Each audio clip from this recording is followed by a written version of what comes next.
My name is James Williams Jr.,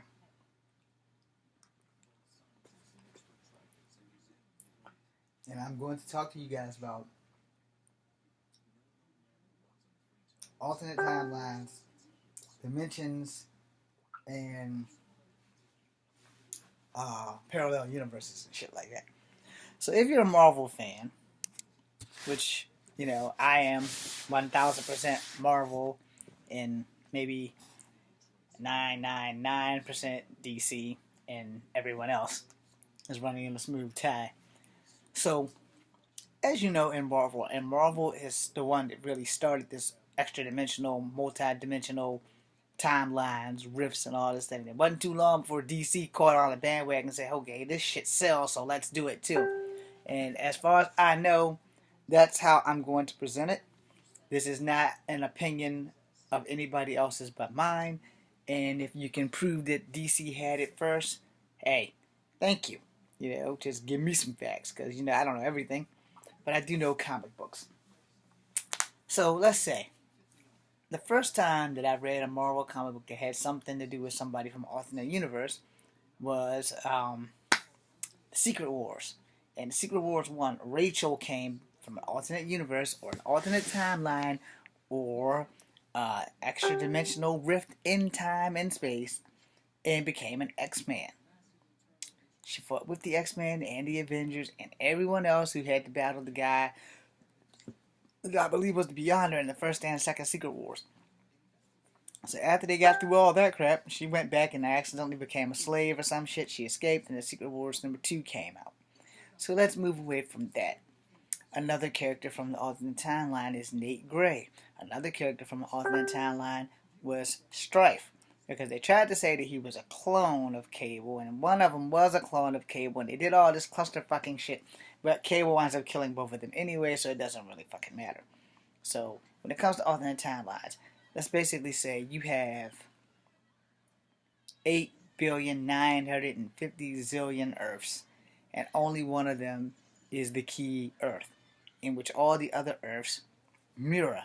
Where, say, in this life, you're a bum, like me, and in another life, you're like a superstar, or in another life, you're a cop, or another life, you're a supervillain, in another life, you're a superhero, and it goes on and on and on and on.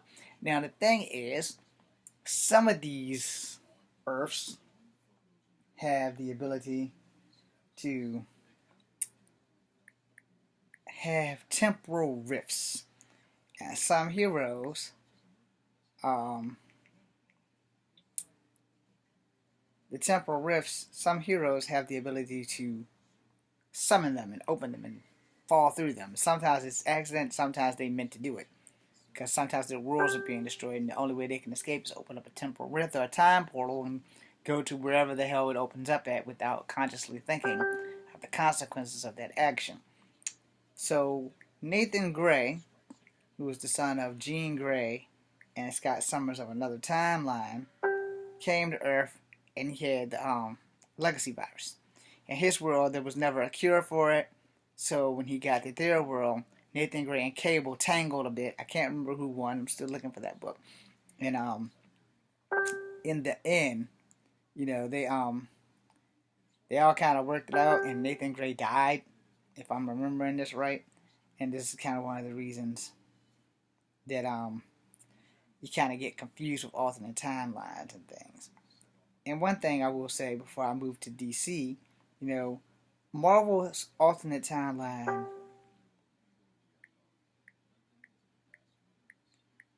some alternate timelines have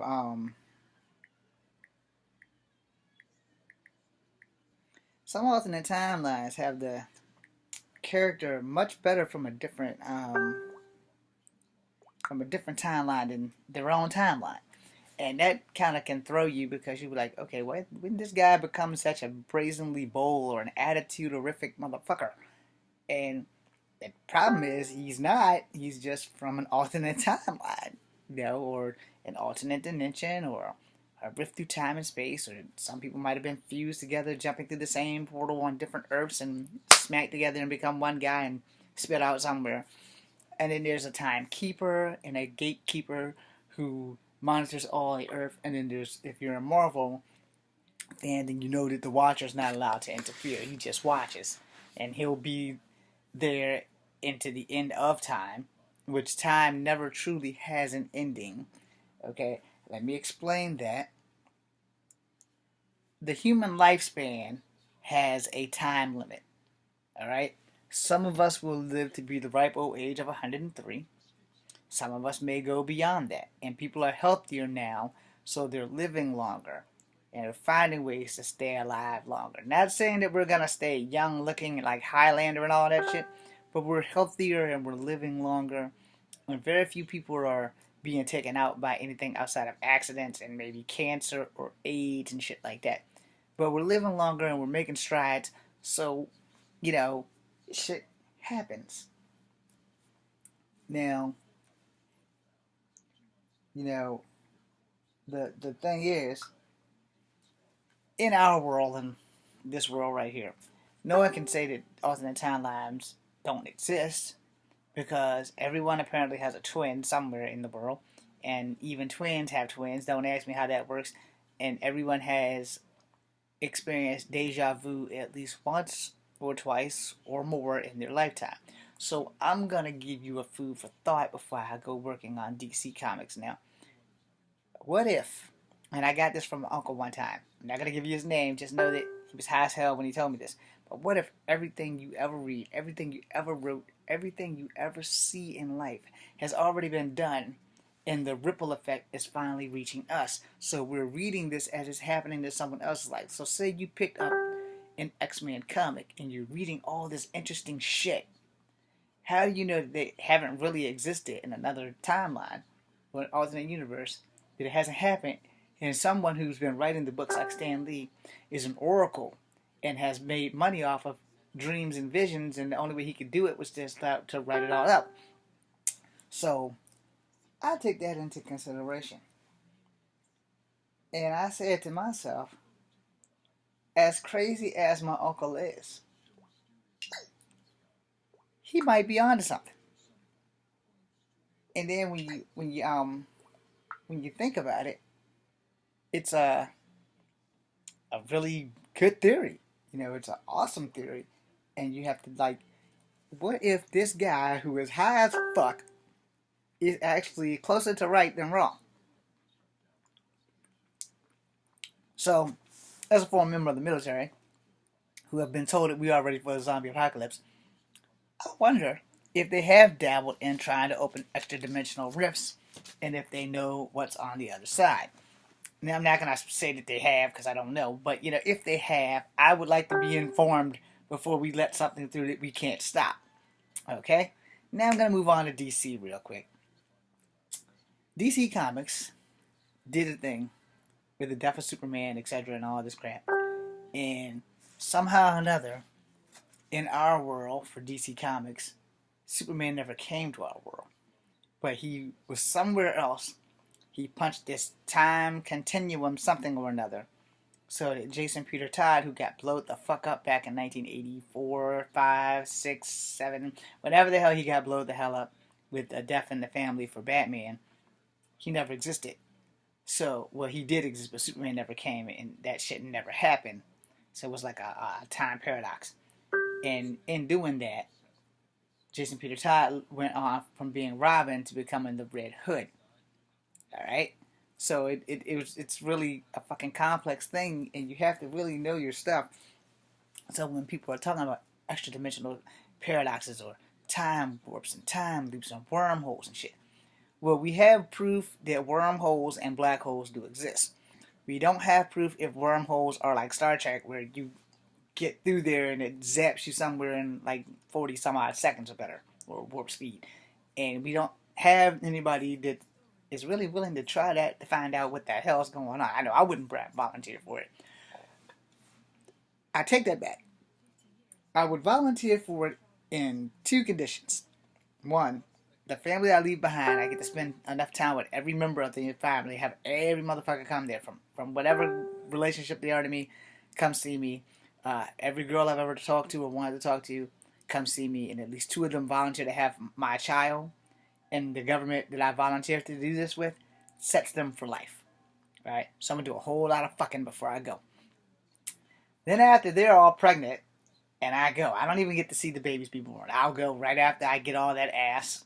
I'm gonna go right then and there. And it's like, all right, put me on the ship. I done got all the pussy I'm ever gonna get because we don't know if I'm coming back.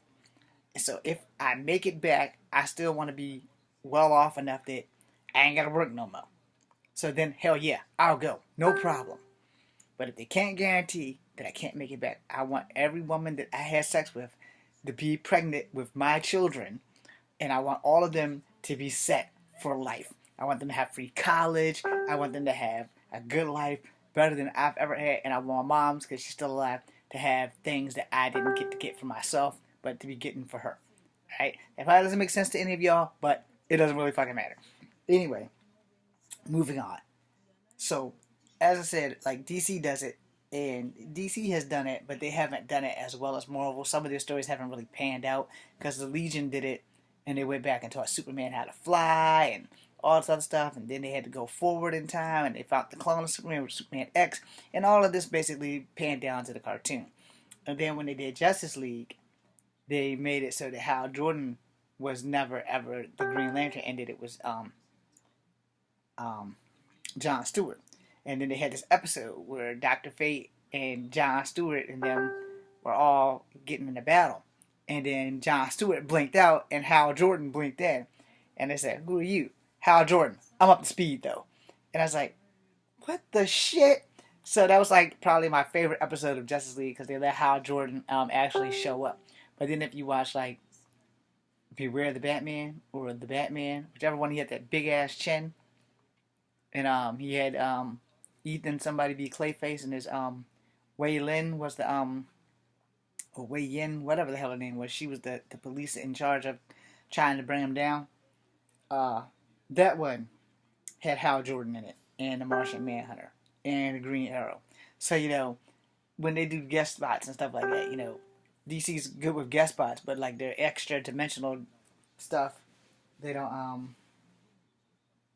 really tell the stories the way Marvel does it for me. Now, I'm not saying they're not good stories. It's just that I'm more Marvel than DC, so that's why I can complain a little bit. Not that I don't buy DC comics, because I do. Or at least I used to. But mostly, this is going to sound really fucked up, but I'm going to say it because it's the honest truth. Whenever DC does like a Hellacious event, like the death of a superhero, I'm like almost the first guy in line. I'm going to find out what superhero it is, how they're going to kill him, and what are they going to do. So while we're on DC, I'll tell you, when they first revamped Aquaman, they pissed me the fuck off. First, they had Aquaman lose his hand.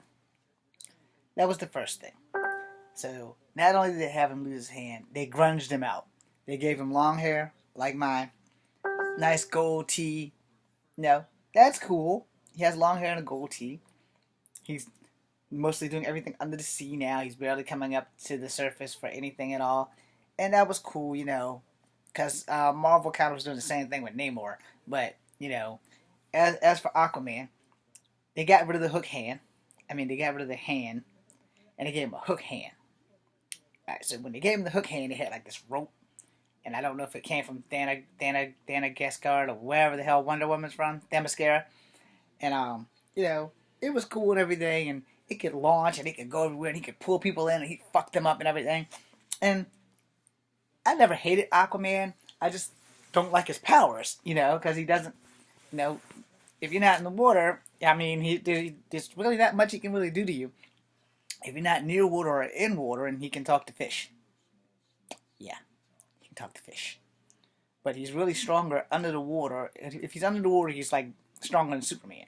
But if he's out on land, when he dries up or something, just like Namor, his strength completely diminishes a bit. But see, the good thing about Namor is that his strength doesn't really diminish. Unless he runs into a tub of alcohol or something, his strength doesn't really diminish. But he does have to return to the water to replenish his strength. And he has a dragon. But anyway, I know everybody's getting tired of hearing that, but yeah, he has a dragon. So, Namor Mackenzie is a cool son bitch. where Arthur Curry, I think is his last name, he's cool, but he's not Namor. And it might be just because I'm more Marvel than DC.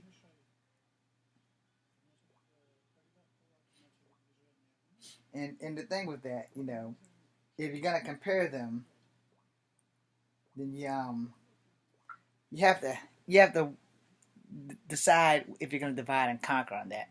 In the Marvel versus DC, unfortunately for me, Namor got his ass kicked by a whale, thanks to Aquaman.